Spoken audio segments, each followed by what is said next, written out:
BJP రాష్ట్ర అధ్యక్షురాలుగా నియమించబడినటువంటి పురంధేశ్వరి గారు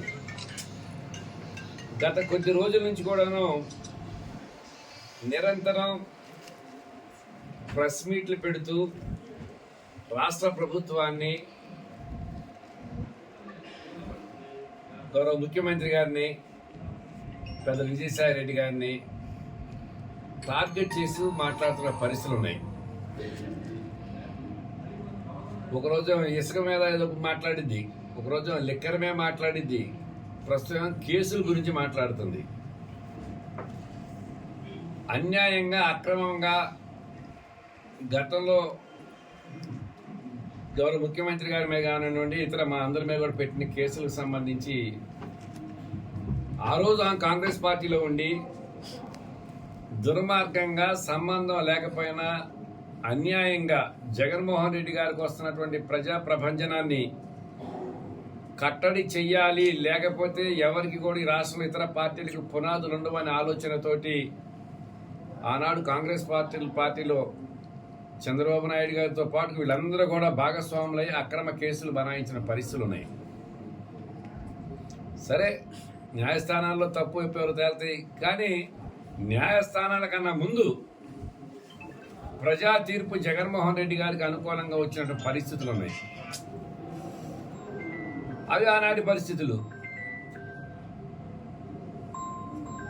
ఈ మధ్య తరచూ కూడాను ఆమె బీజేపీ అధ్యక్షురాలుగా మాట్లాడుతున్నారా, లేదనుకుంటే మరి బావగారు అవుతారట్లయింది చంద్రబాబు నాయుడు గారు.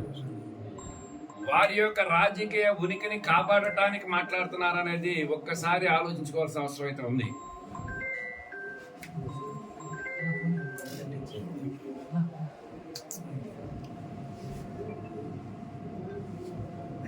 స్వర్గీయ ఎన్టీ రామారావు గారు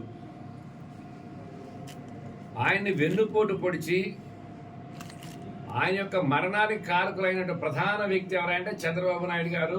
ఆయనకు ఆనాడు మీ కుటుంబ సభ్యుల నుంచి మీరందరూ కూడాను మీ తండ్రి గారి యొక్క పదవీచ్యుతులకు అయ్యే కార్యక్రమంలో కానీ, మీ తండ్రి గారి యొక్క మరణానికి సంబంధించిన అంశంలో కానీ ప్రత్యక్షంగా పరోక్షంగా మీరందరూ కూడా భాగస్వాములు.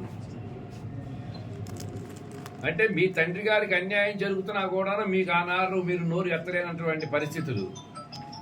ఈనాడు అడ్డంగా చంద్రబాబు నాయుడు గారు అవినీతి అక్రమాల పుట్ట బద్దలై స్కిల్ స్కామ్ కేసులో కోట్లాది రూపాయలు చేతులు మారినాయి అని చెప్పి సాక్ష్యాలతో సహా లభించిన తర్వాత చట్టం తన పని తను చేసుకెళ్తుంది. దాన్ని ఏదో ఒక విధంగా ఆటంకాలు సృష్టించి దాన్ని పక్కదోన పట్టించాలి. ఆ అంశంలో కూడా ఏదో ఒక విధంగా సానుభూతి పొంది చంద్రబాబు నాయుడు గారికి మేలు జరిగే విధంగా చేయాలనేటువంటి మీరు చేస్తున్న ప్రయత్నాలు సరైనవి కానే కాదు.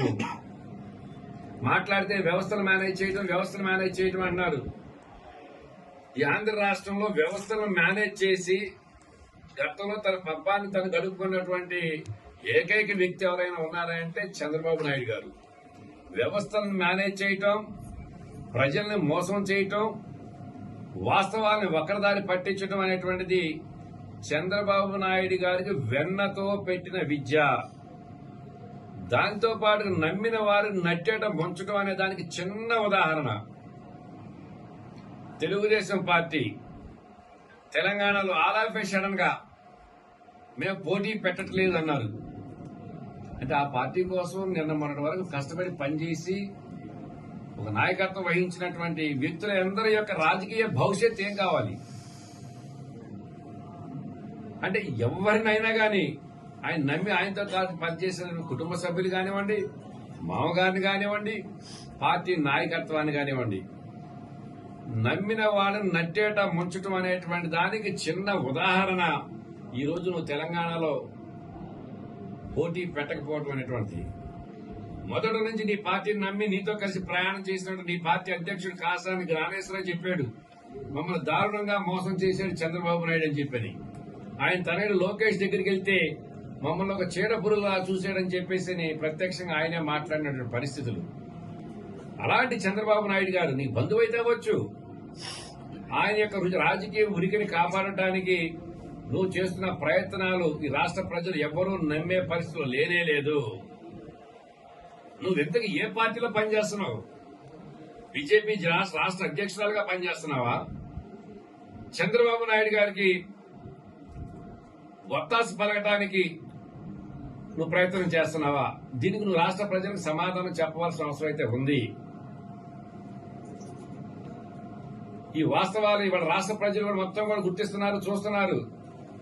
జగన్మోహన్ రెడ్డి గారి యొక్క పరిపాలనలో సంక్షేమ కార్యక్రమాల ద్వారా రాష్ట్ర ప్రజలు సంతోషంగా ఉన్నటువంటి పరిస్థితుల్లో మీరొక పక్క, మీ బావగారు ఒక పక్క, మీకు వత్తాసు పలికేటటువంటి ఒక్కొక్క రాష్ట్రంలో ఒక్కొక్క పార్టీకి మద్దతు పలికేటువంటి నాయకులు ఒక పక్క,